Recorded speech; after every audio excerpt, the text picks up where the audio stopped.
everybody. Welcome to the show with Mike and the big fella T-Roy. Hello, T. Hello, sir. How are you, my friend? I'm great. Why would that be? I'm on vacation. Hell yeah. 4 days we off. got a long weekend. This is the holiday weekend, the Labor Day. Wait, Labor Day. Okay, I always get it confused with Memorial Day. But yeah. Labor Day, so you don't have to go in tomorrow either? I do not have to go in tomorrow. That a kid. Right? Late night for T. Yes, sir. Yep. I see some poker in my future. Oh, boy. Well, that means the end of the night for T. T starts playing that poker, he's gone. He gone. I'm better off not asking a question, not making a comment, not asking him to look over here. No, just let him go. It's not entirely true. Well, mostly true. Depends if I'm up or down. Is that what it is? So it's not me that you just hate my guts? It's whether you're up or down, whether or not you're going to be... Depends on how Fuck off! the situation's going. Yeah. Well, you usually do well, so Let's I'm hope. encouraged. Yeah. From your mouth to God's ears. Absolutely. Absolutely. A lot going on in the world that we'll get to. We are officially, as of today, 7 days away from kickoff. Hell yeah. I can't wait. Mm-hmm. I don't know. I think we've Very talked about exciting. it a little bit, but what are your expectations for that game? Oh. Do you think the Lions come to play? Do you think they get embarrassed on national TV? Nope. I think they legitimately have a chance to win that game. I really do. I understand it's haha, whatever. But yeah. Chiefs just won the Super Bowl. There's historically there's that Super Bowl hangover. Yeah. I think that the Lions are hungry. I don't know for sure. I like that they've had all these months to prepare. Yeah. You know what I mean? Like outside of week 4, 5, 10, where it's like you've got 3 days kind of to get it together. Yeah. They've had months to go, this is who we're playing, and coaches watching film to get up to speed. Right. And so I'm excited. Well, and the reality too is that nothing's really changed in Kansas City, personnel wise. No. We're a whole new backfield. It's going to be a different Secondary. offense. They don't really know. We're an unknown going into Yeah, this. we don't know either. We don't know either, right? And we didn't get any preseason reps, so we'll see. But Yeah. that's the best chance you're going to have of beating Kansas City is week 1, like that. Yep. Now, is the moment going to be too big? Is that I don't know. I There's bet Campbell has them ready to play. I would think so. I hope so. We'll see. It'll be interesting, though. Yeah, yeah. And we've got, we had talked to, Greg Henson came by almost 2 weeks ago, brought Oyster over, and we got to hang with Oyster. And he was like, I'll be back in 2 weeks on Friday. I'll bring Oyster. We'll throw her in the pool, and we'll do a show. So a dumpster fire abortion shit show with Greg Henson. I texted him yesterday and have not heard back, which... He's big stuffing you. Well, maybe. And, I mean, it just goes back to the, we all knew this. He's got 3 G's in his fucking name. Yeah. You just can't trust a guy with 3 G's in his name. So, whether or not that comes to fruition, I don't know. But we're planning on it. We're hoping. That's the goal. He comes by. It'd be nice to talk a little Lions football. He can hate on them all he wants in front of us. And Michigan win. football, he They can suck until playoff win. Blah, blah, blah. Yeah.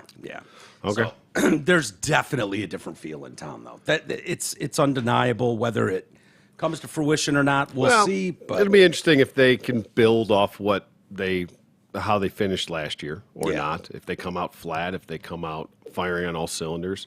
Yeah. I think keeping Johnson, the OC, I think was huge. Yep. Agreed. Keeping this together, and I think they added some really good pieces. Mm-hmm. Whether it translates to wins, we'll have to wait and see. Yeah. But all the opportunities are there. We can honestly say we haven't been this excited for a football season in maybe our lifetime.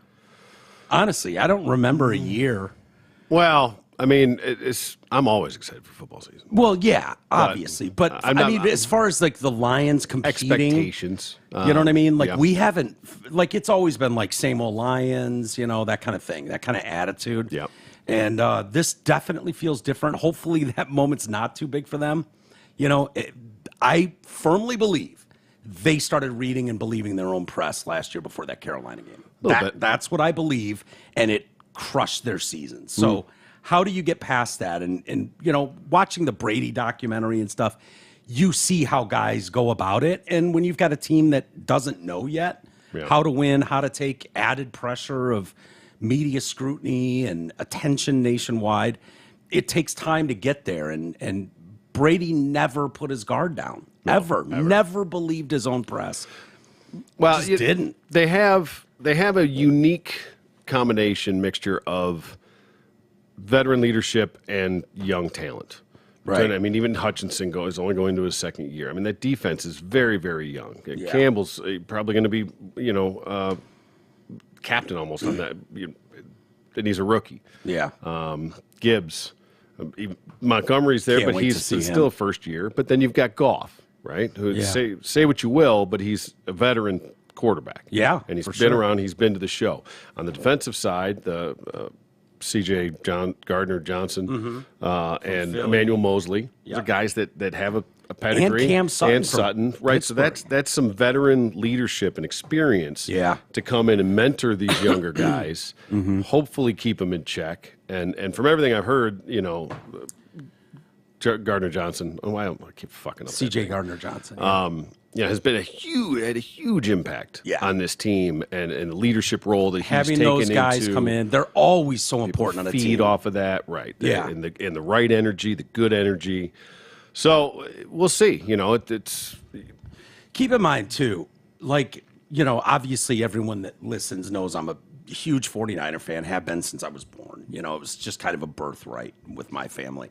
And the last 2 years, I believe, they started 3-4. I was calling the season over, and they went to the championship game. Yep. Both, it's not necessarily, you don't want to start 1-7 like the Lions can do. right. It's not how you start; it's how you finish. But It is, but it's not the end of the world if your team starts 3-3, 2-3. a lot of things can happen. And Yeah. there's, a lot of moving parts in that. And if you can hit your stride at the right time, Yep. towards the end of the season, Yeah, anything can happen. yeah. It's good. I promise you, nobody wanted to play him last year. No. Everyone in that No. NFC was glad they did not make the playoffs because Yeah. there's not one team out there that wanted. They were to the see hottest team in football. They were. End of story. They were I mean, playing the best football of any team out there. Maybe you could put my Niners in there. Like they ripped off 9-10 wins in a row, whatever it was. I mean, Philly, never really took their foot off the gas. They Yeah, but those three teams in the NFC, Seattle didn't want to play the Lions. Fucking none of those the Giants, the Cowboys, and none of them wanted to face. Now, whether the Lions, had they eked in, could they have hung with the Eagles? Probably not on the road. Probably couldn't have hung with the Niners on the road. But they could have fucking hung with Dallas, the Giants, Seattle. They could have definitely played with those we guys. could have killed your Brock Purdy too. Maybe. Who knows? Yeah, sure. Well, we'll see. when you look top to bottom roster, I mean, it was going to take them time to get guys where you go, holy shit, I'd put this roster up against almost anybody. Yeah. There's too many weapons on Philly, so many weapons on the Niners, and the Lions are young, but, Well, we said this before. I mean, this going back a year, 2 years, 3, when Campbell first came in and it was kind of the buzz, and that first year didn't really translate, yeah, but people wanted him fired, remember? Absolutely. Which I think is always the dumbest thing when you fire a new coach year one. Absolutely. It's just so stupid. Yeah, you're just taking 3 steps back. Yeah. It's all you are. Yep. You obviously hired them for a reason. Let these people do their job. Yeah. And now, so this goes back to all of it. That I was glad that they got a 5-year deal, a long-term deal. Yeah, I right? remember It you wasn't- saying that right away. And then, Which still you could just null and void. Well, you at can. any point. You but can, it but did send a statement. you give like, somebody a 2-year or a 3-year deal, then it forces them to in this win now mentality. Yeah. So you sort of have to try and cut corners instead of building something. I would Yeah. rather see it rebuilt from the ground up. Yeah. Than try and bring in big name free agents and all the stupid shit that you got to do. Do that later when you need a piece or two. And that's the other point of this was it seems cliche to talk about the culture, but it's a real thing. And for a long time, this is where free agents came to die. Yeah. That you could take a big fucking exactly. salary and their then- career ended as soon as they came here. So nobody wanted to come here. This wasn't a destination. If they were, it was just a money grab. They just held out for as much money as possible. Absolutely. So And you had to overpay for all of them. Exactly. You just did. So now what you're starting to see, and we talked about it all along, start building that buzz around the league the players notice. The players are a clique. They know what's going on. They understand what's going on here. They see the mentality. They see the shift. Sure. In the momentum that they've got, and people want to be a part of that. So, before you can ever do anything successfully, you had to become a desirable destination for free agents. We'll know soon enough, too, when you start hearing stories, because great franchises get stories like this every year, where a guy is willing to take less money to stay with your team or to go to your team. Restructure and things like that. Yeah, and so where the Lions traditionally had to overpay for everything just to bring in a big name and hopefully put some, asses in the seats, if you start getting to that point where it's like, no, this is where I want to be, that's the destination you're talking about. Yeah. And, we'll see how, because this Jameson Williams thing, we'll see whether this pans out or not. Though, man. And you can't listen. You don't hit a home run with every pick that you do. No. And they've done above average pretty much with every pick that they've had. Yeah. This one's going to be an interesting one because they had a really great draft, but they passed on Jalen Carter in this one, and he's at the Eagles. Right? He's at the Eagles, God. right? Like they needed to get any better. Yeah. But and everything I'm hearing is that he's just a man child. I mean, that he is just unblockable. He is. It was off the field is issues, question marks. What I said he was going to be. Yeah. And if you are in a position to where you can pass on a talent like that can put it together on the field, but that's not going to gel with what you're doing. Yeah. And that's going to be more of a negative than a positive. That shows tremendous growth as a franchise.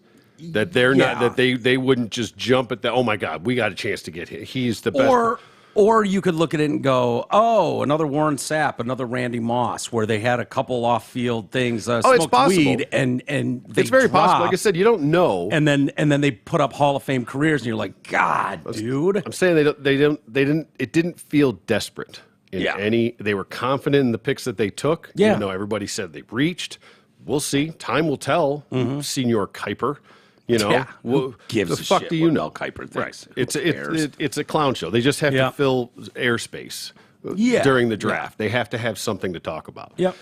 So we'll see how it all pans out. But it reminds me a little bit of the Caldwell era when they wanted character guys. Yeah. Right. Well, I don't think this is so much the character guys as football guys. Yeah. That they, which you know I what I mean? love. And which is what I Give me love. the football guys. Give me the football guys. Yeah. So yeah. We'll see. It's going to be exciting, man. We're excited. Yeah, obviously. For sure. And we got Michigan football on Saturday. Oh yeah. Taking on East Carolina. Go Blue. Right? East Carolina? Is that the first? Pirates? Yeah, I think we talked about that. Yeah. Right? Yeah. Someone was going to send us a T-shirt or hat or sweatshirt or all of it. Some swag. Some swag from his alma mater. So I think last I saw Michigan was like a 36-point favorite. Sounds about right. Something like that. Yeah. So anyway, lot to get to. Hopefully we continue this conversation with 3G Greg Henson tomorrow. Again, it's hard to trust a guy with 3 Gs in his first name. Never know. So we'll see. We'll see where that goes. Ivermectin. Haven't talked about ivermectin in a while. There goes the feed. There goes the feed. Is that we done? And Well, ivermectin worked. The new peer-reviewed study proves it. Well, no shit. Yeah. Well, no shit. Yeah. Wait, there was one huge problem with ivermectin, though. What? Yeah, there was. I can't remember exactly what it was. It seemed like it should have been fine. But what was the one drawback? I can't remember. Oh, that it was off patent? Oh, that's right. Yeah. It cost pennies it to cost make. jack shit to make. Ah, yes. And that So was that going to interfere with the billions that the big pharma made on these. So we've had some frontline workers, Pierre Corey and his team have been on the front line of this for a long time. Very established doctors, some very respected guys that have been more published in their field than anybody. And like Fauci. Sure. So, New York pulmonologist Dr. Pierre Corey and others tried to get the word out about ivermectin, widely used anti-parasitic drug that's listed on the World Health Organization's essential medicines list. Horse dewormer, y'all. Yeah, right? Come on. You're not a cow. by the FDA. Ivermectin is widely available, inexpensive, and has a long history of safe usage. Anybody that's listened to this show knows that already. But it was quickly vilified, as were those who dared to prescribe it. Now the tables have turned. Not only did ivermectin work against COVID-19, it was remarkably effective, resulting in a 74% reduction in excess deaths in the 10 states where it was used most intensely. Corey and other physicians with the Frontline COVID-19 Critical Care Working Group, the FLCCC, had success early on treating patients with ivermectin and other therapies during the pandemic. His efforts to get the word out were stifled by censorship. We all remember this very well. Ridicule, colleagues brainwashed by the official narrative and unwilling to accept the science.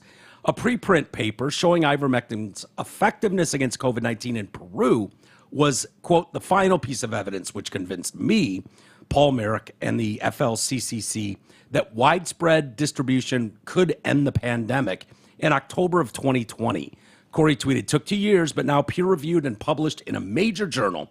The study vindicates ivermectin as a treatment for COVID-19, reductions in excess deaths over a period of 30 days after peak averaged 74% in the 10 states with the most intensive use.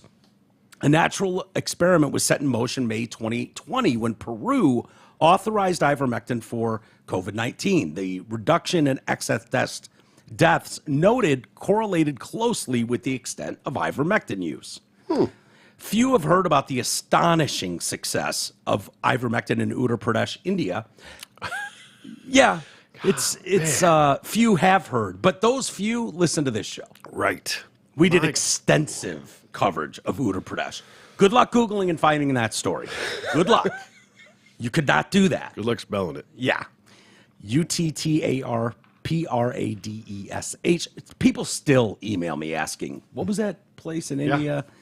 And I'll send them on their way. Here you go, Uttar Pradesh, which embraced large-scale prophylactic and therapeutic use of ivermectin for COVID patients, close contacts of patients, and healthcare workers. The possibility of both preventative and treatment efficacies of ivermectin raised by outcomes in another world region in which ivermectin was distributed to the population on a mass scale. This distribution occurred in Uttar Pradesh, the largest state in India, having a population of 230 million. The cumulative total of COVID-19 deaths per million in population from July 7th of 21 through April 1 of 2023 was 4.3 in Uttar Pradesh. Wait. Compared per with million? So 4 people per million? Yeah. 4.3. 4.3. Don't forget the third of a person that died. But right. 4.3 people per million. Yes. That's what you said. Yes. Compared with 70.4 in all of India outside of Uttar Pradesh. And compared with 1,596.3 per million in the United States. Huh. It's almost like they didn't give a shit about saving lives. It's infuriating, isn't it? Exactly the word that was in my fucking head right there. Like infuriating. Infuriating. Like I know. It kills me that people like us were villainized and we were killing people. Right. Grandmas. It just goes back. You get accused of doing what they are doing. Here's been my point when I talk to doctors, when we talk on this show. Ivermectin is about as safe, okay, as a Flintstones vitamin. Yeah. That's the reality. Baby aspirin. So it doesn't kill anyone. Now, if you go to the vet and get a tube of the horse paste. Yes, they're different. Sure. I suppose if you just, like, no one did that. Don't be an idiot. No one did that. But if they did, and they were taking something like that, but no, there was a human medication. Yes. It's on the World Health Organization's essential meds. Exactly right. You know, won the whatever Nobel Prize for essential meds in 2015. It didn't kill anyone. I've read a shitload about this. I've read a ton of stories. It didn't. So, even if you believed it was totally ineffective, if I said, I believe this Flintstone vitamin makes me feel better, and they go, well, there's no documentation that says it makes, well, I don't know, dude. I take my Flintstone vitamin in the morning, and I feel better all day. as opposed to when I don't take it. They didn't just advise against it. That would be one thing, because that's about as dangerous as this medication was. Yeah. It's insanely safe. Insanely safe. Prescribed billions of times. That was the part that was so like wait taking a an minute. antibiotic. Like, okay, yeah. well, it's not, maybe it's going to help. Maybe it's not. But it's not going to hurt you. It's not going to kill you. No. It's not even going to wound you. It's not going to hurt you in any way. No. So even if that was 100% true, and Might we even just help didn't have the data. something else going on that you don't know about. Sure. Could. A similar series of events occurred in Itajaí, Brazil, a city of 220,000 people. In June of 2020, they implemented a prophylaxis program using ivermectin, and people were encouraged to participate and take ivermectin 4 times a month on the 1st, the 2nd, the 15th, and the 16th. On the appropriate days, they set up tents and centers where people could get the drug, and the entire program was carefully logged in an electronic database. In all, 160,000 Brazilians participated. Of those, 113,000 elected to take ivermectin. Corey and 8 co-authors published a paper on the results, which showed regular use of ivermectin as a prophylactic agent was associated with significantly reduced infection, hospitalization, and mortality rates. Those who used ivermectin had a 44% reduction in COVID infection rate, 68% reduction in mortality, 56% reduction in hospitalization rate compared to the same region of people who did not take ivermectin. Meanwhile, a study from Japan demonstrated that just 12 days after doctors were allowed to legally prescribe ivermectin to their patients, cases dropped off dramatically. Ivermectin was used against COVID-19 in Peru for 4 months before the new president put restrictions on its use. During that time, there was a 14-fold reduction in nationwide excess deaths, and then a 13-fold increase in the 2 months following the restriction of ivermectin use. Unbelievable. I mean, it's criminal. Criminal. It's criminal. Who's going to be held responsible? Nobody. Unreal. We knew this was coming, though, T. Of course we did. The more shit we read, the more... I'm getting tired of being right. So am I. So am I. I have no problem admitting when I'm wrong, but God damn it, give us credit when we're right. Exactly. Seriously. I'm tired of it. Okay, the Hunter Biden laptop story was not Russian disinformation. The Russia collusion hoax was nonsense. Dossier. And it was so easy to tell. You didn't have to be a brain surgeon to fucking know what was going on. Yeah, this was... It's criminal. It's beyond criminal. The FDA towed the anti-ivermectin narrative all along with its famous tweet, "You are not a horse, you are not a cow. Seriously, y'all, stop it." But now, after years of vilification, it had no choice but to admit what's been right all along. Doctors couldn't even write the prescriptions. No. They weren't even allowed to. No, they risked their license. Doctors have the authority. I can't believe that I'm getting this mad about this now. I know. Well, you know why, T? Because people that we care a lot about personally, yes, whether it's absolute family members, some of which, depending on what they consumed as far as media, were willing to fucking die on this hill. Yeah. And no matter what we told them about what we were seeing around the world, no matter what information we gave them, they did not stop believing Dr. Fauci. No matter how much shit you threw in their face. It took Beth, by the way, it took the fucking flies eating the beagle puppies' faces before she went, fuck that dude. Yeah. And that's I was like, yeah. But still nothing about COVID. No. Just the dog abuse. Yeah. But that's when she was like, oh, maybe this guy isn't Saint Fauci. Maybe this guy's just a fucking monster. It's like, well, whatever it took to get you here, welcome. Right. Welcome to the party. Doctors have the authority to prescribe ivermectin for COVID. Attorney Jared Kelson, who is representing physicians who have sued the FDA for interfering with their practice of medicine, explained, the fundamental issue is straightforward. After the FDA approves a human drug for sale, does it then have the authority to influence or interfere with how that drug is used within the doctor-patient relationship? The answer is no. The FDA did just that. Nonetheless, they did just that, nonetheless, but finally admitted the truth on August 16th, 2023, tweeting, Healthcare professionals generally may choose to prescribe an approved human drug for an unapproved use when they judge that the unapproved use is medically appropriate for an individual patient. Interesting. Yeah.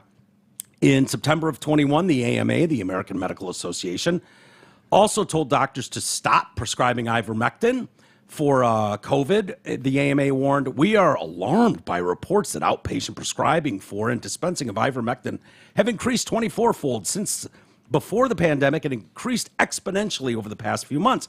As such, we are calling for an immediate end to the prescribing, dispensing, and use of ivermectin for the prevention and treatment of COVID-19. In addition, we are urging physicians, pharmacists, and other prescribers in their communities to warn patients against the use of ivermectin outside of FDA-approved indications and guidance. How many died unnecessarily as a result of these commands?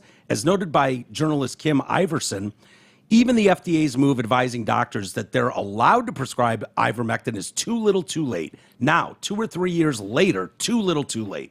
Ultimately, we now get this study that's been officially peer-reviewed and published and shows significant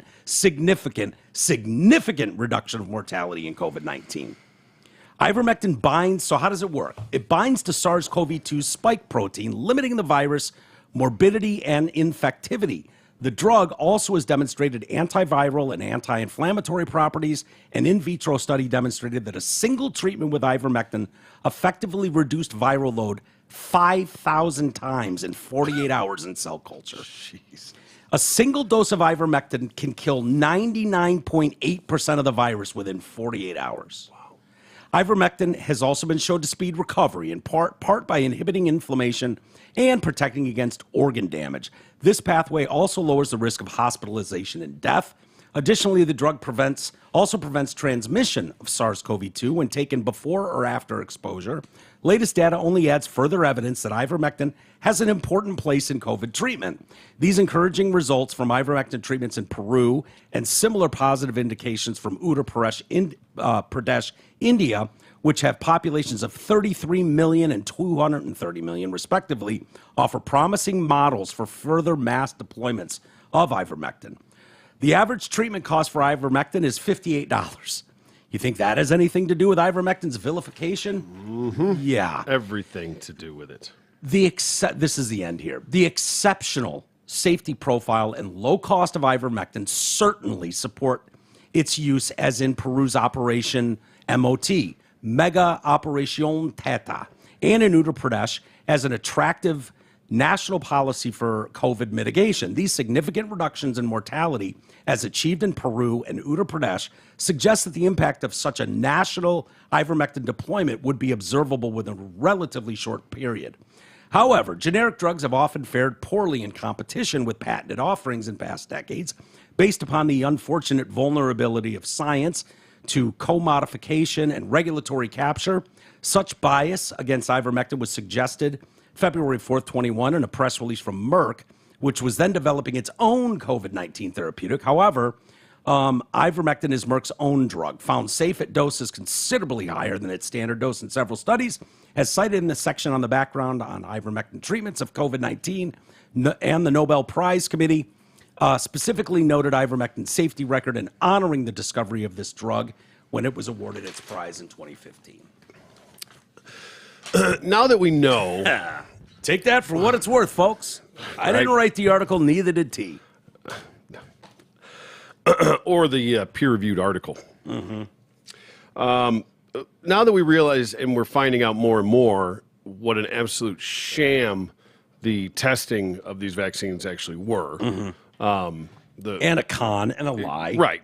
I mean, and shaming. The fact that they had to go through all this to come up with something when they already had it in-house. And then even when this came out, they refused to even do trials on it. Yeah. No. Yeah. No, y'all. It's like it's infuriating. It's offensive. It's money. It's money. I just never thought it could possibly be that bad. It's like, Jack Smith, the special counsel looking into Hunter Biden. He's been looking into Hunter Biden for 5 years. And in that time, the statute of limitations has run out on a bunch of shit. You really think he needs 5 years to figure out what's going on with Hunter Biden? Of course not. How long have you been looking into Trump? Huh? How long has he been looking into Trump? Probably since he came down the escalator. Yeah, I mean, but they could find a reason to get Trump in an hour. Exactly. They could close that case up and blah blah blah. But it's a different topic, obviously, than the ivermectin one, which it is. They've gone out of their way to be like, oh, we're looking into clinical trials for what? 4 years? You ram this fucking emergency use authorization through in 6 months. Yeah, remember the ventilator debacle Yeah. in the beginning? Putting everybody Sure. on ventilators and shit, fucking killing more people. Yeah. Like they were willing to just try anything at that point. Yeah. Right? Yet not. But if ivermectin showed that it worked in America, you would lose the protection Of course. overnight. Of course. Overnight. You would lose billions and billions and billions of dollars overnight. And that wasn't, they didn't care. It was If plain Uttar as Pradesh's day. death rate was 4.3 per million and ours was 1,600 per million. They didn't give a shit. No. They're like, whatever. We just enriched ourselves to the tune of $100 billion. At what point are people going to have to start answering for this? I don't know that they will. They protect each other. It's why I'm not delusional enough to think, oh yeah, they're really going to go after Biden for whatever he's been doing with his brat all over the world taking money. Of course he's doing that. But the problem is, so are so many of them. I'm So what are they gonna officially do? Team Rand Paul for president now. Yeah. Rand would be all right with me. Yeah. They hate him on the left, which is a good sign. Yep. Yeah, Vivek Ramaswamy and Rand Paul, not terrible. Yeah. Not terrible. I'm not sold on your boy Vivek. I know. And honestly, I wasn't terribly impressed with him in the debate. Yeah. I just think young blood, coming in with some fresher ideas and a business mind, and that isn't. I need a like I need a little real world experience too. Yeah, I get it. I understand that. I was willing to give what's his name a chance when I heard more about the, $1,000 to everybody every month. What was his name? The guaranteed income or whatever, Chang or Andrew Andrew Yang. I was willing to listen. I'm not saying that's the route I was going to go, but I'm willing to listen to these guys. Sure. If you can get them in a spot where they can explain it, it's not a 30-second news bite. And it's not. Listen, these debates are a fucking A sham. joke. They They're a they joke. really are. I mean, first of all, it's too many people. It's too short a time. It's too broad of a spectrum. Nothing actually gets answered. They just talk over each other. They double talk on themselves. Yeah. It's a shit show. There's And got to be they're a better toddlers about way. it, too. There's They got to be a behave like better way. I would toddlers. rather. I would instead of having these debates individually, I would rather each person get a half-hour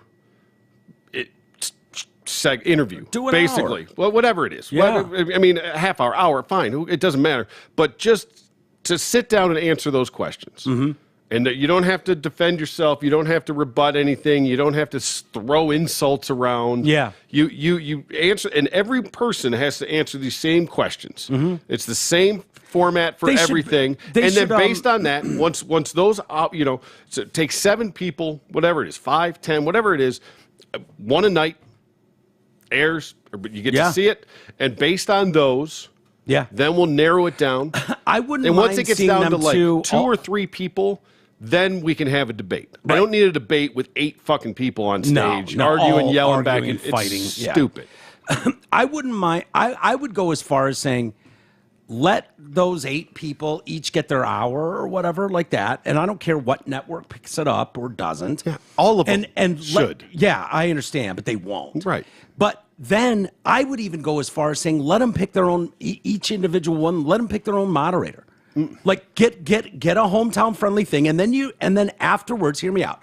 Afterwards, you can go to your panel of experts who go, here's where he was full of shit. Here's where he was full of shit. What I don't want is the bitter, bitchy, cunty moderator who's trying to pick a fight with a Donald Trump instead of just hearing him out or listening to him. That's counterproductive.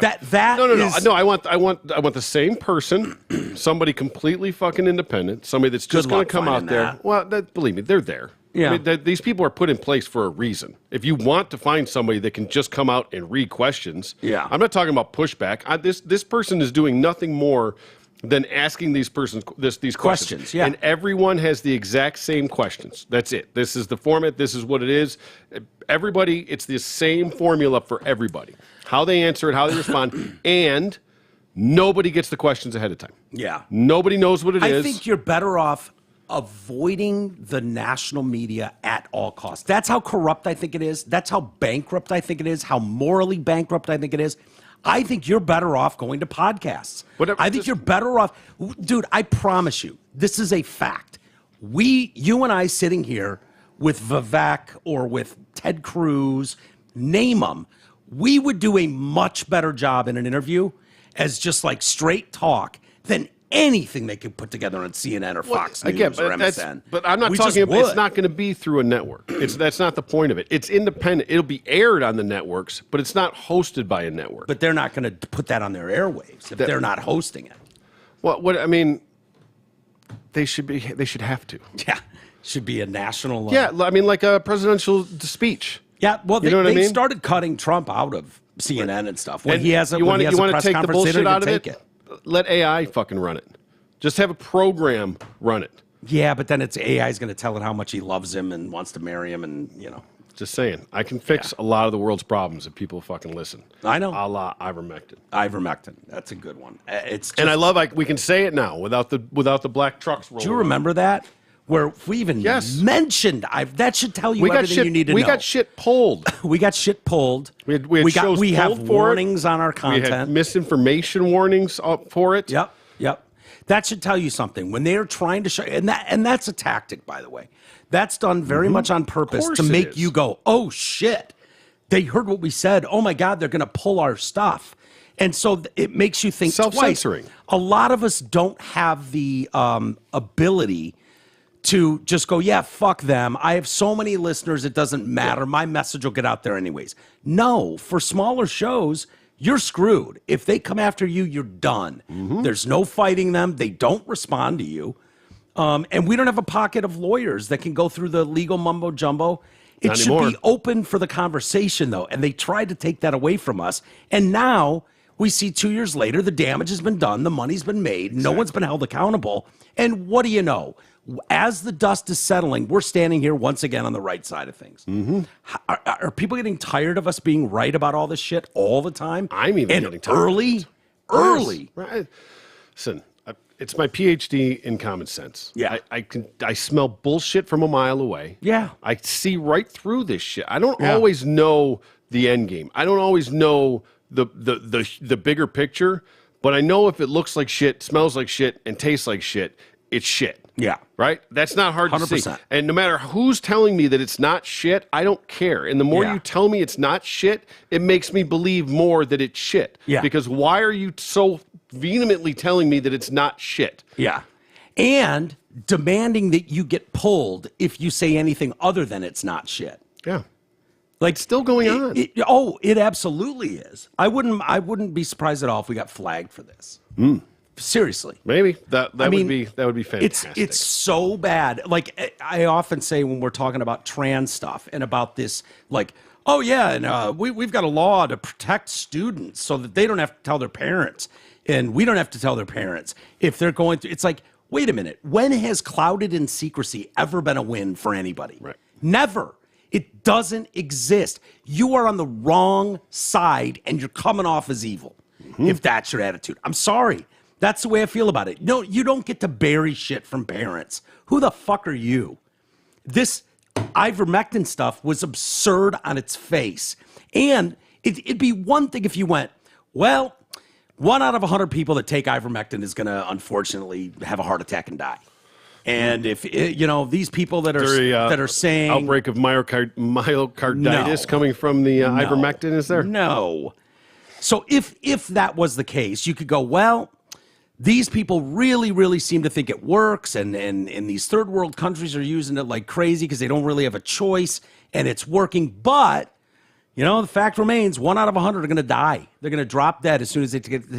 You could have then at that point go, you know what? We don't recommend this because of the dire consequences for 1 out of 100 people. And when you extrapolate that out over 230 million people, you're talking about huge numbers of population loss. And that's not cool. And so we're limiting what you can say about this.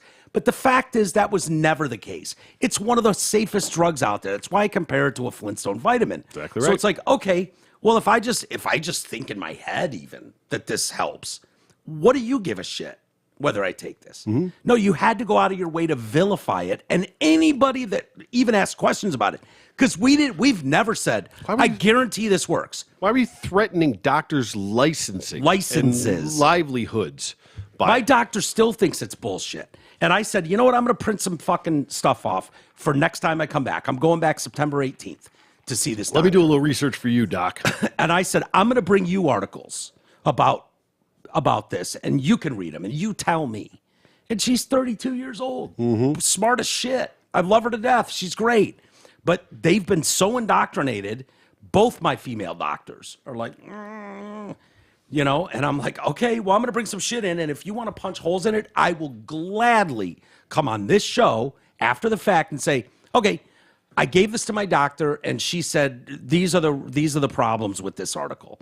As a medical professional, this is bullshit, this is bullshit. Sure. Circle this. I'll fucking read those to you. Absolutely. I have no problem. I'm not trying to be in the dark. I'm not trying to shut anybody up. Neither are you. So if she comes back and goes, these are my concerns, and they're valid because X, Y, and Z, I will gladly report that. And to think that, it's not going to sound great, but to think that every doctor is somehow an expert is fucking laughable. Right? Hilarious. Okay. Oh, so I need to take the gynecologist's advice on this? Yeah. Stop it. Go back to the vagina. You don't know. Yeah. Okay. Do you have some medical background on this? Yeah, of course. But as far as the scientific side of this, you're not qualified to talk about that. We know people in this actual field who are fucking retarded about it. I mean, we just do. Yep. You know what I mean? And people in the same exact field that have absolutely differing opinions. The problem is that my problem was that it was never going to hurt you. So what was the harm? Well, the harm was it risked your $100 billion in profits. That was the problem. And the problem is that people's judgment is already clouded. People have already made up their minds. They don't have open minds about this. They're not willing to listen. They've been told something, and they're just going to regurgitate it until they die. Yeah. Until they're told something different. Yeah. Because that's what they've been told. Oh, they're still vomiting up the same shit they were 3 years ago. Right. It's like they stopped paying attention to that Perfect shit. timing for this before the this next wave, this next variant comes out. I'm telling you, I don't know what to do. I have a couple flights coming up. One is October 4th. I'm going to Dallas. And then at the last week of October, I'm going to Arizona. And I don't know what I'll do if they start implementing a federal fucking mask mandate on planes again. I first off, I'm going to put this out there right now. If anybody knows anybody that can get those fake vax cards, I'm in. I want on the list now because there's no fucking way. I'd rather die of COVID than risk whatever the fuck that Bill Gates bullshit is. It's not hard. Yeah. Okay, fine. Then I just want it to be known that I'm in the market. You can make it on a computer. It's not like you got to order it. From I want a CD good one. I want to, I want a good one that people are. They're just printed off, dude. I know, but they got like stickers on them and dates and. Mine doesn't have a sticker on it. Mine does. Mine's just handwritten on the day that I got it and from the two.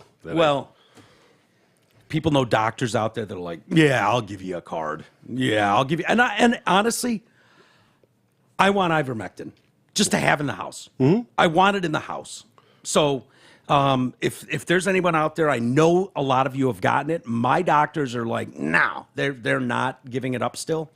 But I got to be careful. I would love to have some on hand. I mean, granted, like that should be like an antibiotic, like that you should be able to prescribe that.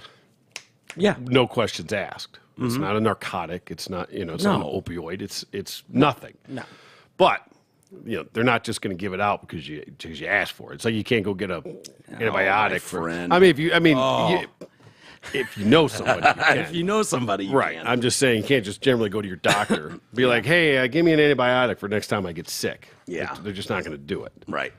Well, should. having that in your closet is not a bad thing. No, it's in my not at all. opinion. And what they I mean? should. You should have that because they next say one. it works best the earlier you take it. Exactly. Or as a prophylactic.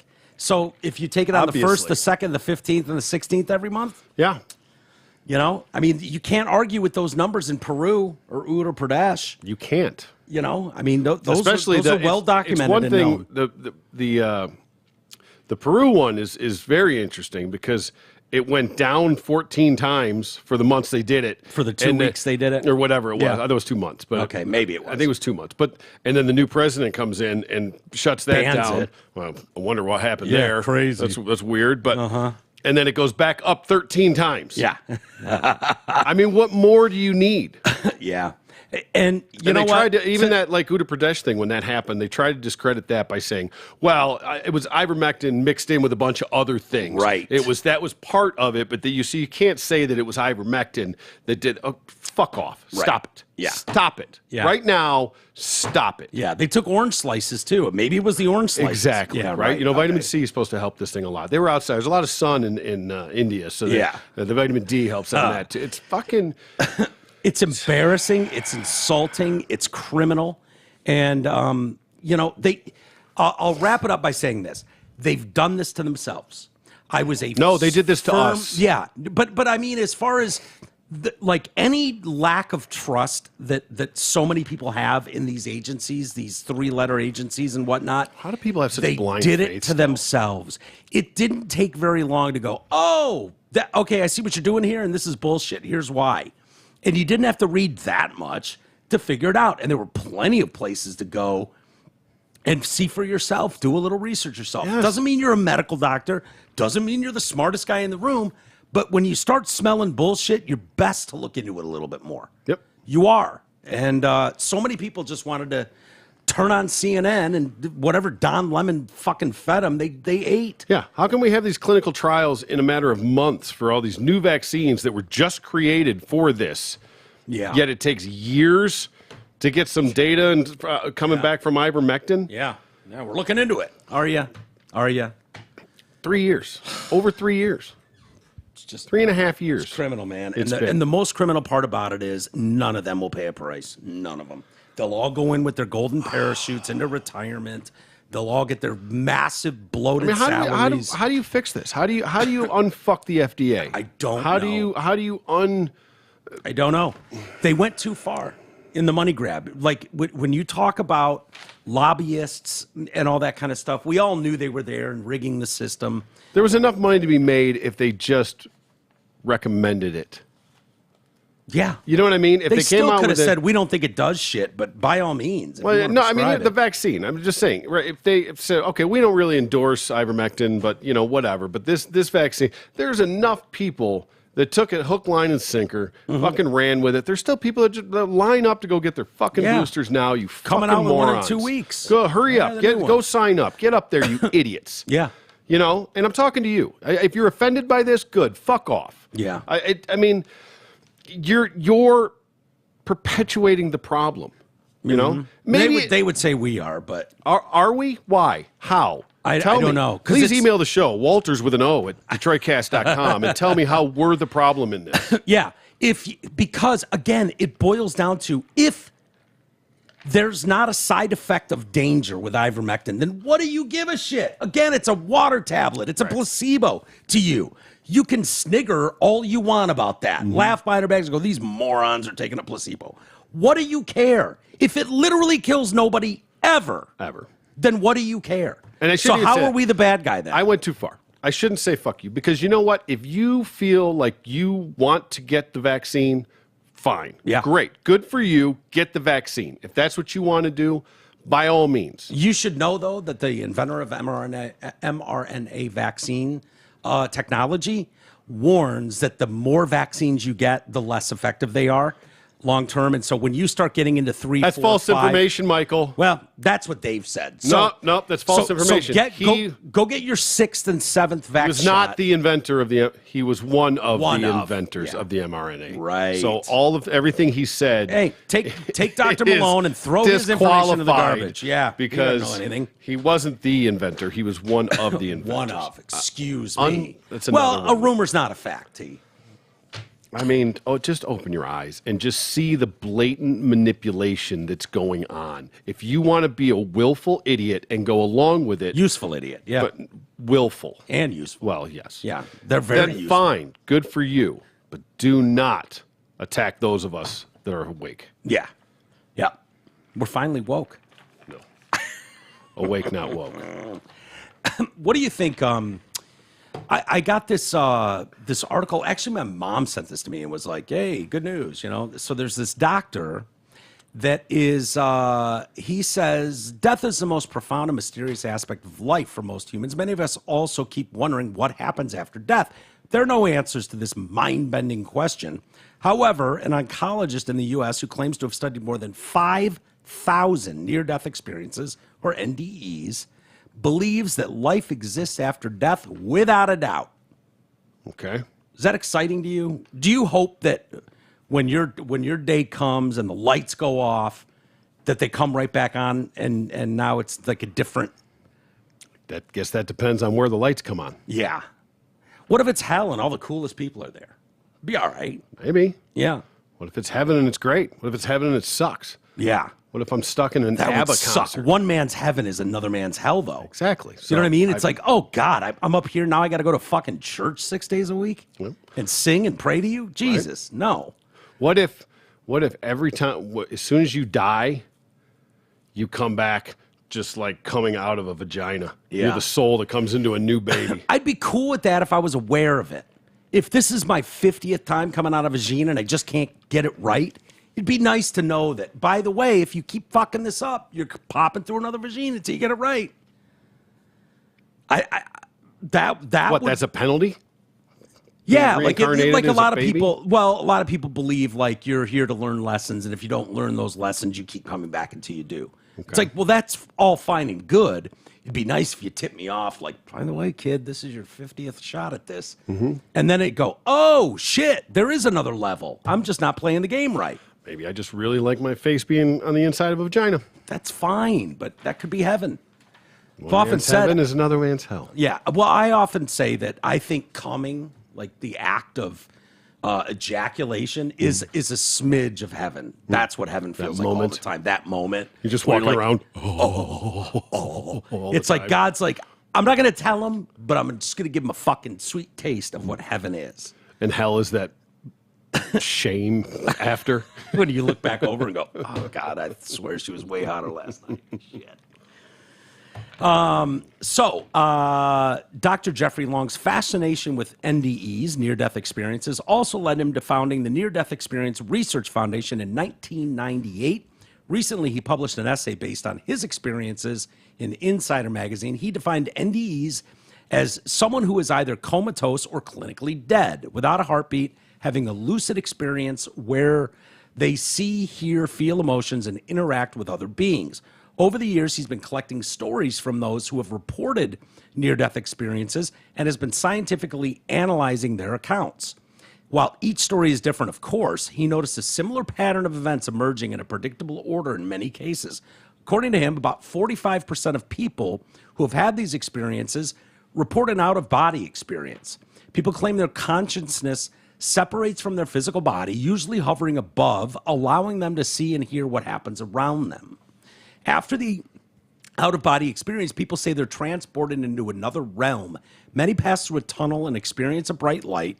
Then they're greeted by deceased loved ones, including pets. Roops are there, who are in the prime of their lives. So you might get up there and find out your Nana was hot as shit.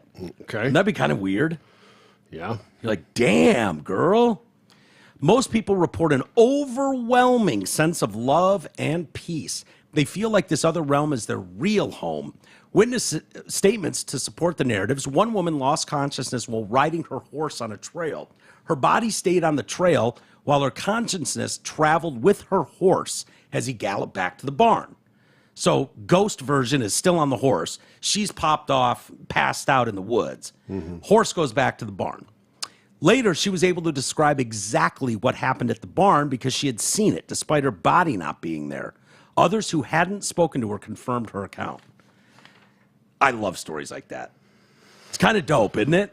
Yeah, I mean it'd be easy to get a group of people and go, okay, here's the deal. We're going to say I fell off my horse. Like, you could do that. you could. And people are dying to believe it. They want to know that there's something more or what the point is. So there's a lot of gullible people. It's why so many people, the church has been able to take advantage of so many people. Yep. Because they're playing on you desperately wanting to believe. It's why psychics work. They desperately want to believe they can talk to a former loved one who's passed on. Maybe that's what this DMT realm is that they're exploring and what's that? Is that dimethyltryptamine something or whatever? Yeah, something like that. But yeah, that's they're finding out that it's a very short trip that you're on, but people go to this like space, this place, like this another dimension, this other realm, this like a physical place almost. Right. And over time, they start realizing there was similarities in what people were saying. So now they're experimenting with it instead of it just being like a 10-minute trip, whatever it is, you're in, you're out. They're doing this like slow drip and they're extrapolating it out. So now you're there. Is for this an in other hour. parts of the world? I think. Are like they doing UK, that here? I don't know. They may or may not be doing it here. I think the study I heard was in like the UK. Maybe they were doing it, but Yeah. they're probably doing it here too. But what they're finding out is that all these people are coming back with the exact same story. There's some sort of like deity entity or something, and they all I've heard describe about it the this. same. And now they're literally like mapping this world out. Yeah, because I've heard they're about taking it and now when you go in go right instead of left, and they're literally coming back and they're literally like mapping this out. Maybe that's the next world, and DMT is somehow allowing you to see that side. A conduit into another realm. It's hard for mere mortals to grasp. Like, I remember as a little kid, the thought of eternity was terrifying. Like, I couldn't wrap my head around the thought of eternity of anything. Like, that sounds horrific. Like, forever, it never ends. Like, even if you're doing something awesome, it never ends. Like, it's hard to get that concept out of your head and appreciate it. Same with this. Like, it's like, that sounds great on paper. Like, you go up there, there's a light, you feel warmth and love. You see loved ones and family members and, no, your old roops. But what happens on Monday? Right. Well, and also, there's lots of family members who fucking don't like other family members. What do you do with the uncle that diddled half his fucking family? Maybe he's not in the same place. Yeah, but if... maybe. And then what if he just diddled one and then regretted it? But so what? So this now is this- somehow, this somehow girl's- this is the problem I have with that is I can believe more in almost reincarnation in a spirit, in an energy than a place. Yeah, right? but what if you come back as a dandelion? Okay, who knows? Fuck, maybe that's awesome. You don't know. Maybe it's the greatest existence Looks ever. like it sucks. Okay, well maybe that's Kids what the, just ripping you in half and then blowing on you. Yeah, and then you know what? That's like fucking laying your seed, and then you become 10,000 dandelions. Oh, okay. All right. I So see maybe a where you're going dandelion's there. going, you know what? Being a human looks like it sucks dick. These Yeah. idiots go to work every day, they have bills to pay, they're just miserable until they fucking They're die. fat and gross. Right. We all look the same. Yeah. But so what? So this is this experience that we have, this life that we have, this existence that we have. And all of a sudden you go somewhere else and it's just infinite. It's the same forever. Does that make sense? No, It not doesn't on make any sense on level. any level. No. So yeah, no, I'm not and buying again, that one either. person's heaven can be another person's hell. Sure. So you would have to have an infinite number of heavens if it's truly But paradise. But you never die Paradise. again. This is it. This is the one thing you get, and then somehow you're somewhere else forever in the same. Yeah.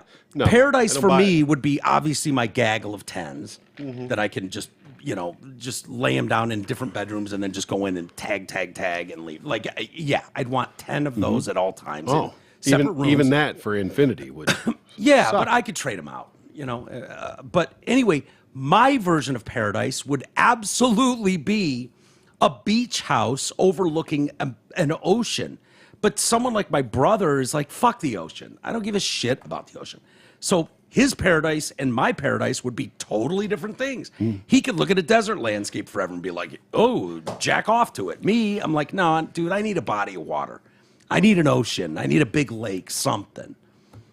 So Do you think? how does that square in I heaven? think that it's so narrow-minded. Right. It's unbelievable. Yeah, probably. Yeah. I mean, to think that whatever you think, it's so narrow-minded in that that's all that you know. Right. That a house on an ocean is the that's my thing. Like it's infinite. Yeah. So it's so. I'm not even gonna get into it. So it's my because ego. even- It's our stupid egos that get us in trouble thinking about, well, what if paradise isn't perfect enough for me? Well, yeah, we'll leave it at that. Yes. Yeah. It's a whole conversation. Do you hope at the end of it all the lights go out and that's it? I don't know. I really don't. You don't have any thought about it? Like, would it be cool if you walked into another What? realm and there was different dimensions and it was like, holy shit? I could list a million things that would be awesome, and I could list a million things that would suck. Yeah. What Which would one? suck? Like Like if you came back in your prime, nothing would suck. Okay. No. What if you had a drug room? All the drugs that have ever been invented are in this room. All the hottest chicks, in your opinion, are in each bedroom waiting for you, and you're in your prime. Okay, so those are two in the awesome file. Okay. So, Yeah, okay. Right. So, what if the floor is made of thumbtacks and they don't have shoes? Well, that would be a shitty version of heaven. But I'm not. Again? Heaven. Adorable. What? What's wrong with heaven? Heaven's supposed to be paradise, not thumbtacks on the ground and no shoes. What's paradise?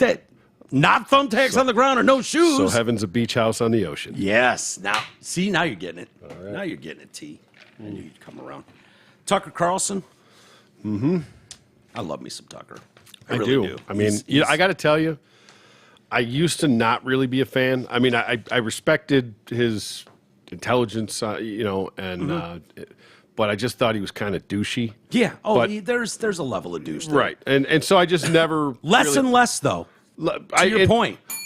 yes. Less and less. But that was I never really watched him or paid that much attention to him or gave him any thought because of it. It was just like, okay, that's that guy. From the bow tie was like, Yeah. I don't trust. So many people, man. The only thing I Pull don't back to trust the bow tie. I trust less than a black guy in a bow tie is a white guy in a bow tie. Yeah.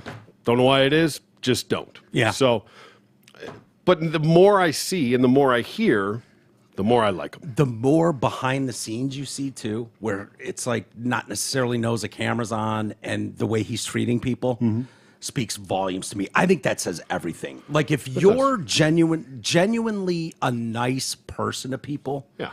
you win, man. Like, Character is how you treat someone that can't do anything for you. yes. That's character. Yeah. It's easy to do something nice for somebody that can do something nice for you. Yeah. Quid pro quo. Mm-hmm. But doing Yeah. something for someone else that can't do anything for you is character. Well, nothing made me prouder than, we've got someone that's going to be building a crib across the street. And Lizzie was talking to him, our neighbor. And she was like, yeah, I'm really sweet, but don't fuck with me, kind of thing. And then she said, and don't mess with Mike next door. He's literally the nicest person in the entire neighborhood. And I was like, yeah. All right. The fact that she feels that way, that's all I can ask for. Sure. I know my opinions can be strong at times and piss people off at times. That's okay. But the fact is, if you meet me somewhere, nobody will ever walk away going, that guy's kind of an asshole. Should we give them the Step Brothers? Won't bit? happen. Well, go out in our fucking Hitler uniforms and our Klan things and burn some crosses and Okay. you ever seen the Yeah, stuff? of course I have. See if we can change their mind. Yeah. It's when I like Anthony Cumia for one.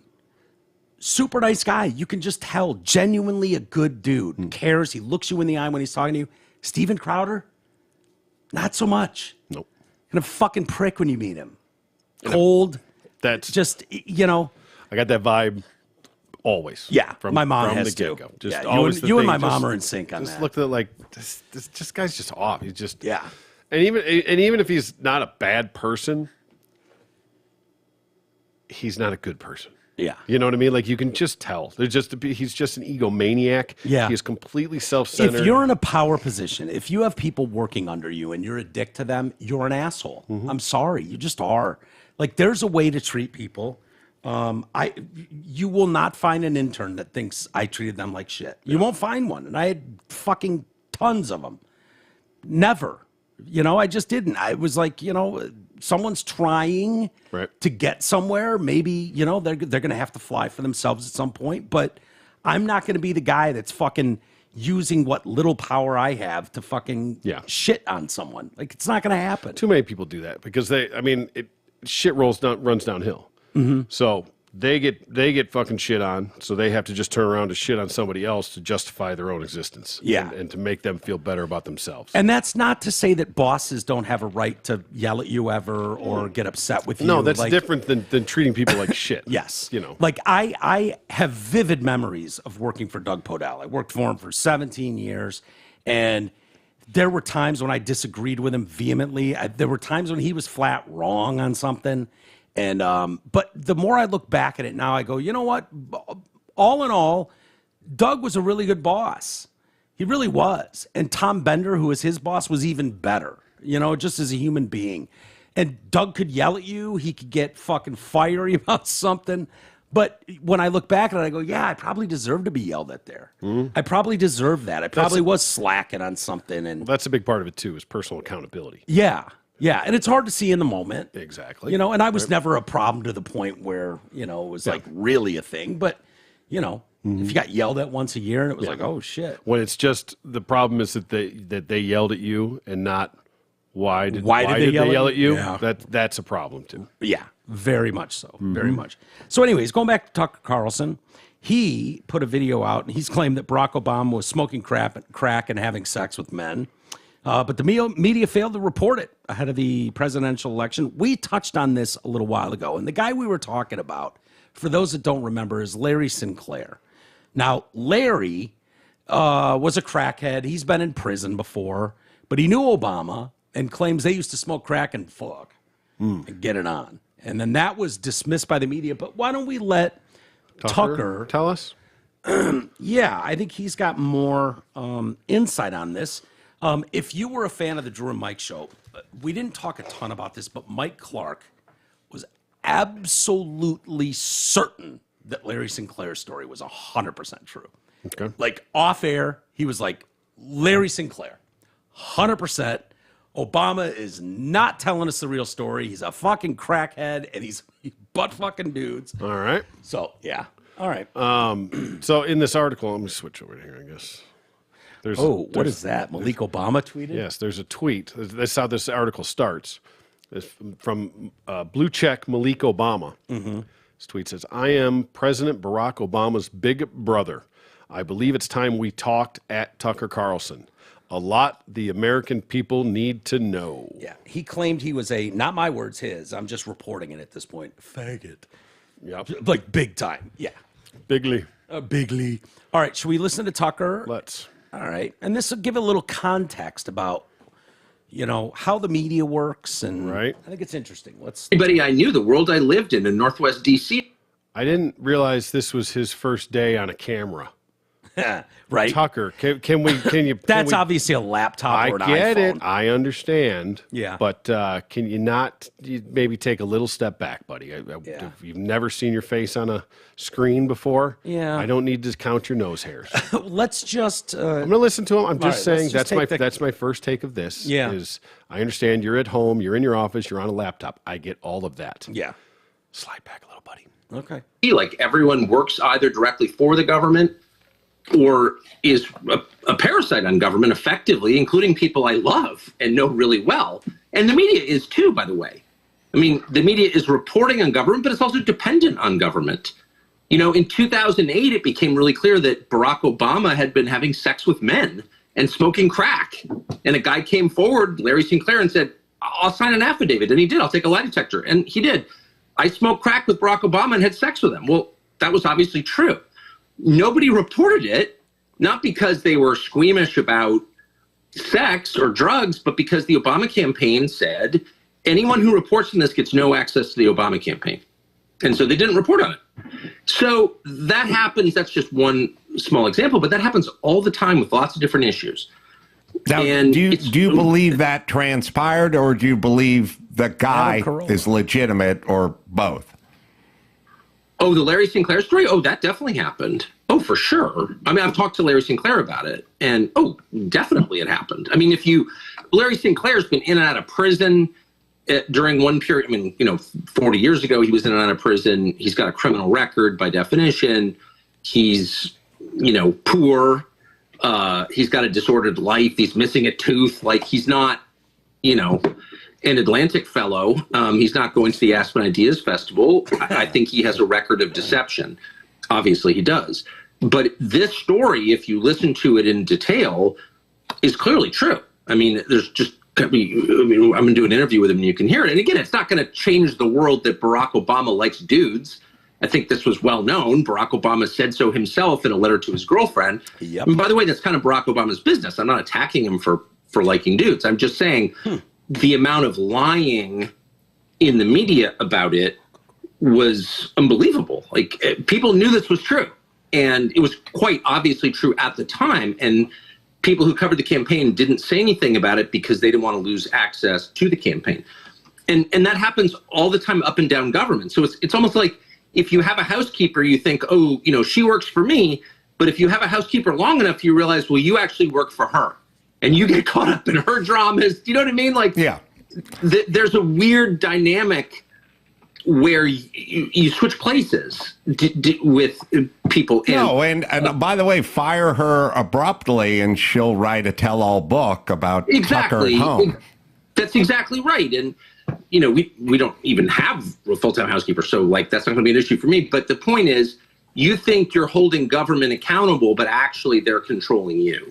That's really the dynamic in Washington. But, you're living in the soup, and it's hard to see it at work. And this is a long way of saying the conclusions I've reached are middle-aged conclusions. And that's a lot of it. Right. It's just that I've gotten older, and you can't see certain things when you're younger. And it's like young people. Yeah. Anyway, you get the point. Sure. You just wanted to put it out there that Obama's gay. Yeah. It's funny. I hadn't watched that whole clip, but I do remember that vividly, that story, and Larry Sinclair, and it was easy just paint him as, he was busted for forgery, right. And crazy, yeah, exactly, whatever. Yeah. But it's a shakedown. Yeah, whatever. His story stayed remarkably consistent for many years, and when a Barack Obama is writing to Alex McNear, I believe his girlfriend was at the time, and writing her letters about fantasizing about dudes, it kind of falls in line with some of the other things you've seen with that dude, Larry Sinclair being one of them. I can honestly say I've never fantasized or dreamt about butt fucking a bunch of dudes. It's never happened. Maybe that's normal. Maybe that's not normal. Maybe lots of straight guys fantasize about banging dudes. I don't. Right. Do you? All the time. Constantly, nonstop.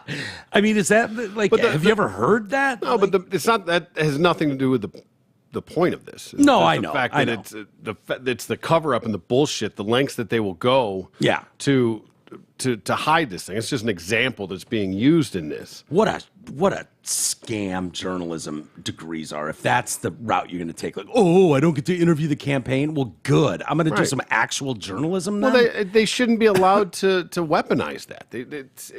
But they don't. You don't have a right to that access. If they don't want to talk to you, they don't have to talk to you. That's fine. But the fact that you'd it's so important for me to talk to him about health care that I'm willing to overlook this absolutely credible, legit story.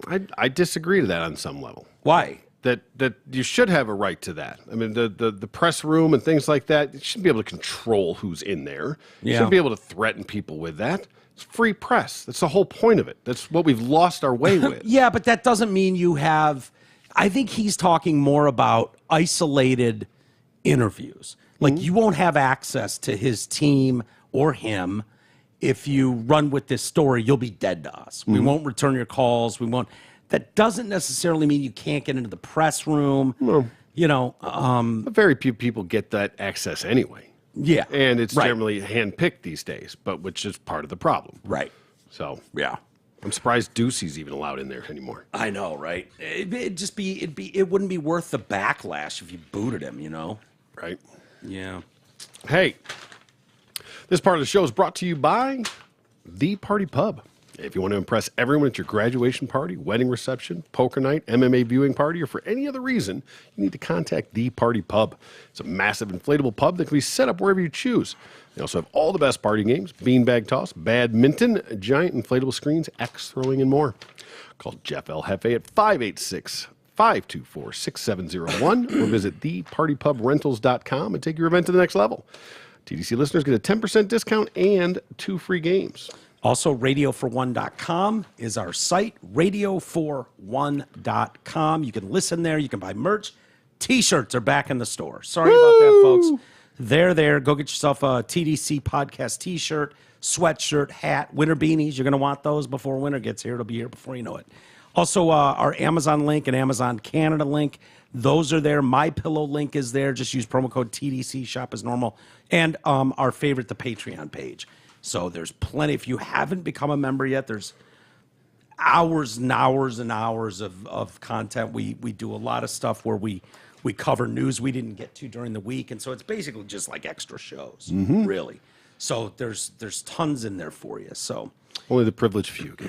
Exactly. Before we get to an Ask T-Roy or two, it's an email. Redskin fans, sorry.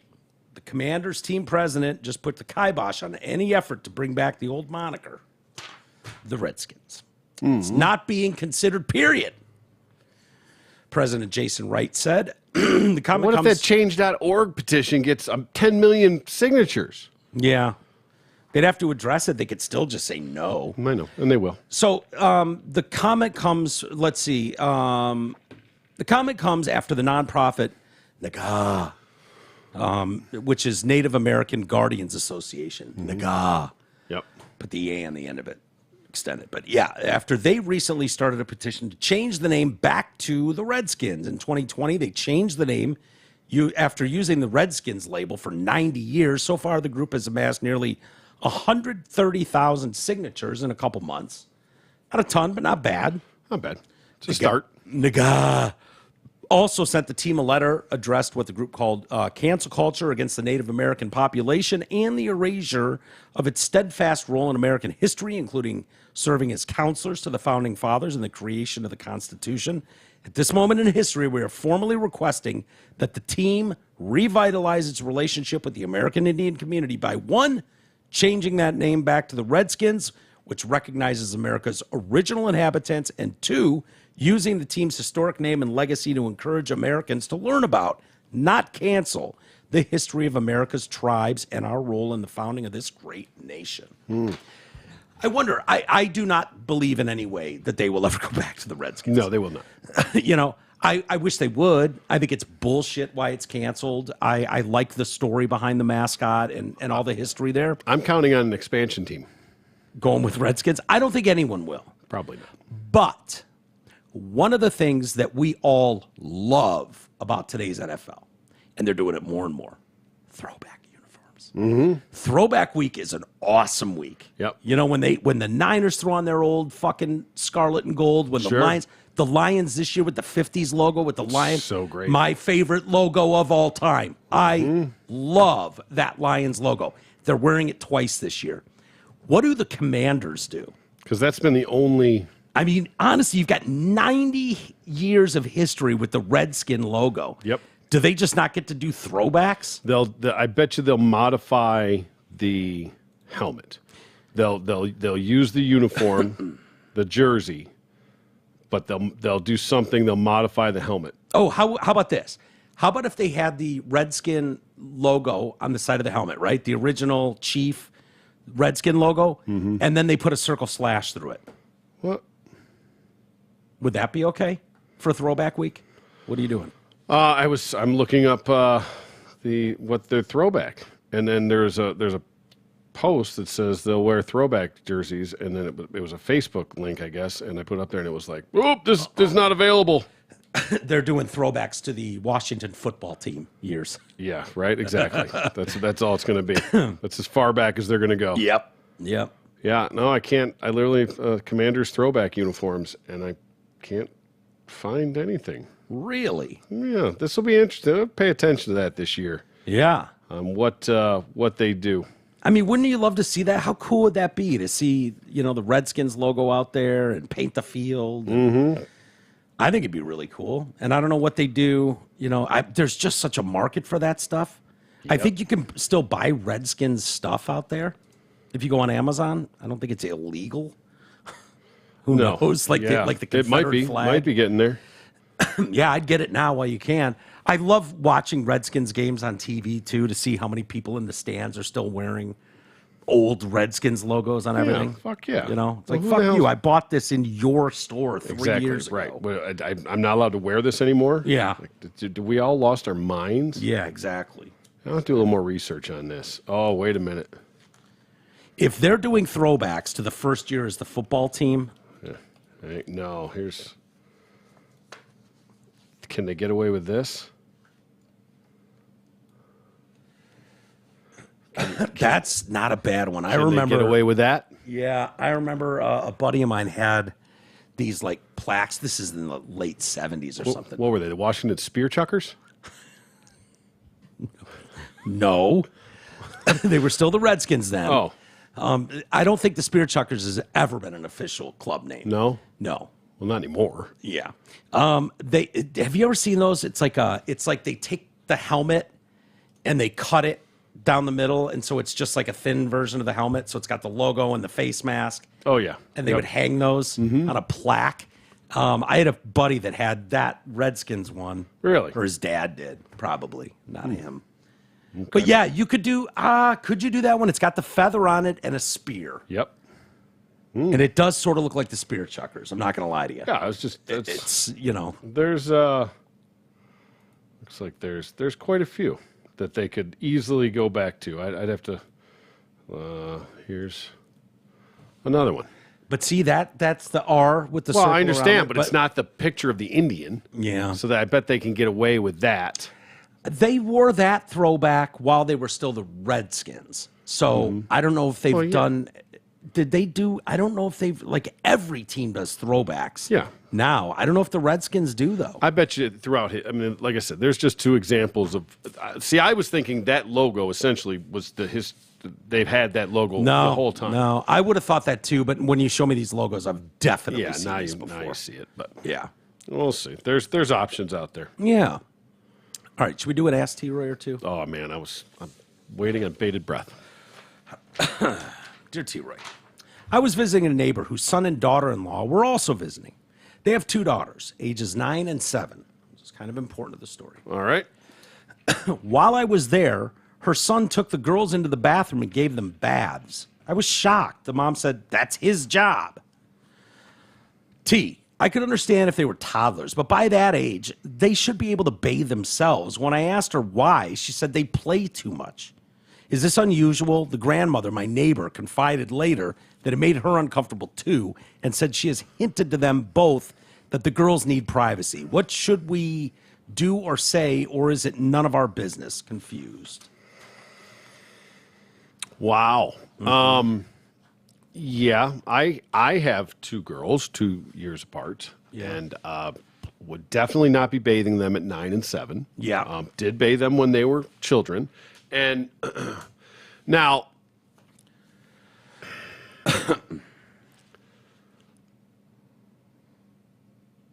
trying to think of how to say this. Go ahead. Well, no, like, I have 2 girls right now, right? Yeah. If I saw them naked right now, it would not be sexual. I mean, like, I would not be turned on. Like, I would hope not. No. I mean, my point is that, like, because of that. So, like, I believe that it can be okay.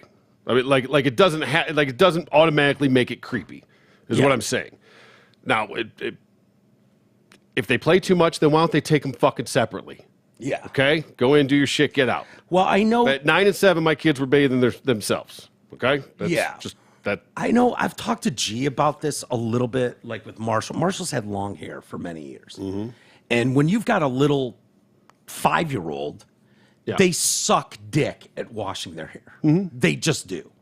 And so it's like, okay, we can either send him in there alone and it comes out with God knows what he's got going on. Right. Because he's fucked the whole thing up. But what I don't understand about this is it's more of a convenience thing. Like, so why we is don't it have the to deal dad's with it job? later. Why is it the dad's job? Why isn't if somebody needs to be in there with them, why isn't the fucking mom in there? Yeah. That's the question. Why would that be? Just because of the stereotypes? Just like I mean, in general. I guess, yeah. I mean, It makes me so uncomfortable when Marshall or Matt or Reed runs around naked. I guess Reed never does, but when Matt was 3, right? And she'd come out with her tiny little gash and fucking run around her little tiny can. You're just like, I feel like I'm going to go to jail just yelling at you to put some clothes on. Now, it's different when it's your kid because you've grown up with them being naked. You've changed their diapers. They've been naked. So it's like when you have a dog and it's growing and you don't really notice it, but then somebody hasn't seen the dog in 3 months and they come out like, oh my God, it's so huge. You don't realize it. Well, so it's just sort of that progression that's just normal when you're in that situation. Yeah. Now, I think it's a little weird that it's the dad's job to go in there and bathe them, but it's not automatically creepy, but it's not the best look. I mean, guess. shit, the president of the United States was frequently showering with his daughter, and she noted in her journal that it was way too old. Yeah. Way too old. Yeah. It doesn't surprise me at all with him. But, 30s, way too old. Way too old. Dear T. Roy, a cousin I hardly know, he's 20 years older than I am and has lived hundreds of miles away my entire life, was visiting. He offered to drive me to his brother's house out in the country, about 30 miles from here, for dinner. The last 15 miles were on narrow country roads. 5 miles from our destination, he stopped to buy beer. As we drove off, he asked his girlfriend to pop one open for him, and he drank it while he was driving. It never occurred to me that a well-off professional would do something so stupid. If this were to happen again, I think I would politely ask, would you please wait until you're not behind the wheel? If he were unreceptive, I would add truthfully, I lost a friend to someone who drank and drove, so I'd really prefer that you don't. However, had he refused, I would have been in a bind. I don't want to be in a car with a drinker. Tuck and roll, bitch. And I wasn't in a position to get out of the car. As noted, we were in the middle of nowhere, and I don't have a smartphone, so I couldn't have ordered an Uber or searched for a nearby taxi service. Now I know never to accept rides unless I've been clear in a cordial way with the driver ahead of time. But in that situation, what could I have done? Unhappy passenger in Maryland. Well, I don't think he's going to get blindingly drunk in 5 miles on a back road. With one beer. Yeah. But they were narrow roads, T. They were narrow. Yeah. Treacherous. God, this chick sounds like a pain. Listen, I am fucking totally pro team road beer. Yeah. So, I rarely leave the house without a roadie, so I'm not qualified to answer this one. Sure, you're almost more qualified. Yes, I'm team cousin. Yeah. Yeah. If she said we had a 3-hour drive ahead of us and he pulled over at the first corner party store, bought a case of beer and started drinking the whole way. Yeah. Guilty. We've done that. Yeah. But had he done that, you could go, okay. That's in a totally 3-hour drive in today's world, probably. Now not she's the best idea. she's an unwilling victim in this. Like you and I doing that. If something happened, we knew the risks. Yeah. We rolled those 100%. dice. We were totally on board. Didn't matter. By the way, if you want to be this super prudish, like, oh my God, he's got one beer in 5 miles. What's going to happen when we all burst into flames? How about you just go, oh shit, I didn't know you wanted to drink. Get in the passenger seat. I'll drive. Pound as many as you can in the next 5 miles. Right. I don't care. Get after it. Yep. There's ways to do it where it's like, no, dickhead, you're not driving. What year is this? This is 23. Maybe this person does not have a driver's license yet. I don't know. Maybe. I mean, it doesn't say. Right. I'm just assuming. It's possible. Although she is getting a ride somewhere. Although if she's in town, not usually from there, it makes sense. I thought the cousin was in town. Cousin I hardly know was Irrelevant. visiting. He offered was visiting. to drive me to his brother's house out in the country about 30 miles from here for dinner. So, yeah, I don't know. So either way, if you're of age, then you just fucking drive. Well, listen, and people are just dumb. When we were up for my uncle's memorial, we were out on the pontoon at night, out just having some drinks, fucking around, fired up a big fat joint, and there was all kinds of people on the boat. Well, my niece is a senior this year in high school, athlete. She was not right next to me. She was a few seats down, big pontoon boat, and she was mortified. She got up. I mean, we're outside in the middle of the lake, and I'm lit this joint. There's 3 or 4 of us that were smoking it. She got up and went to the back of the boat and was like, covering her nose. I was like, One of those. Sweetheart, you're adorable. Yeah, she's your fucking sister's daughter. Right? Yep, indeed. So it takes all kinds. So, but yeah, Team Road Beer for sure. Yeah. Because listen, I'm with you there. if you're not drunk, it's just an open intox. Yeah, right? Yeah. Yeah, there's better ways to do it. Cover it up, throw it in a fucking, one of Don't those. put it in a big gulp cup and throw it under the seat when you get pulled over. I promise you that doesn't work out well. Nobody would do that. Yeah. All right, let's get some email. Government and kids. Mike, after your discussion about the law in Washington regarding kids being in foster homes, you were about to move on, and then you went on a short rant explaining how this affects all of us. I wanted to give you a standing ovation. Brilliant! And well said. I am 40. When I was of school age, parents in large part ran school events and were very pleasant in all things school. These days, the schools want nothing to do with us parents. The school board used to be parents of kids. Now a parent wouldn't stand a chance in the election against the money put up by activist groups. The school wants parents removed so they can decide what your kid is indoctrinated with while receiving little to no pushback from the parents. And when parents do push back, they're immediately labeled right-wing nut jobs. It's infuriating. I could go on for days, but I will spare you further detail. Keep shining a light, cult leader. Not James. No. That's from Connor. Yep. I don't even know which rant he's talking about. Probably the one when I finally just called these people evil. It was probably that one. Yeah, right. And I felt sort of bad about it at the time, but I don't. There's your validation right there. I really don't feel bad about it. I know some people are just tired of the subject in general. They don't want to hear. If you say Trump, they're done. They don't want to hear it. If you say trans, they don't want to hear it. I personally am of a different belief that this is wholly dangerous, and I very much mean that with every fiber in my body. We're probably wrong about this one, though. Maybe, yeah, right. I firmly believe that. I think parents are put in an unwinnable situation. I think they're put in a desperate situation where they want to do what's best for their kids. They don't want to disrupt their kids. But having any domestic sort of terrorists. Yes. I just want parents out there listening that if you're feeling that way and you don't know what to do, you are not alone. You are in the majority, and I don't give a shit what anyone says to you. It is pure evil if someone wants to keep secrets between them and your child from you. I don't know how else to say it. It's not about protecting children. It just isn't. It's just evil. Don't tell anybody about this. This will be our little secret. Yeah. Ever been healthy? Never. Not one fucking time. And don't give me the one case where it's like, oh, this dad's going to flip out and beat his kids. That's not for you to decide, and that's against the law, and that guy will go to fucking jail if that's the case. And do your job as a school administrator and go, why do you have bruises all over your fucking face today? What happened to you at home?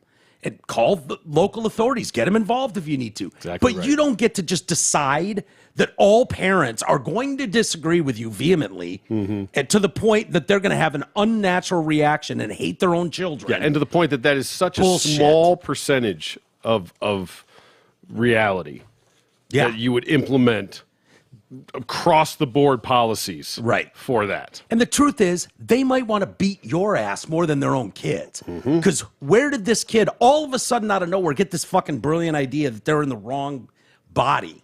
Where did they get that idea? Internet. Yeah, internet and classrooms. And I'm not, it goes, it is what it is. I know sometimes I get really pent up. Stop pandering for another standing ovation. Go on a rant. I'm not, I know. Dude, that's the only standing ovation I've ever gotten. It doesn't even really count. All right, why don't we kill it there, T? Okay, Do okay. some more of these. Hopefully, 3G gets back to us, and hopefully we do a show tomorrow with him. Let's see. Could be fun. We'll see. But T's off, so it's gonna be an exciting day. We'll see what happens. Yeah, we'll see. Again, hard to trust the 3G, but we'll see what we can do. All right, everybody, have a great rest of the day. Have a wonderful weekend. Go Blue. Go Blue. Go Sparty. If Sparty's playing this weekend, I don't know. I'm sure they are. But Go Labors. yeah, sure. It's Labor Day. Yeah, go Labors. All right, everybody. Have a wonderful weekend. We'll see you soon.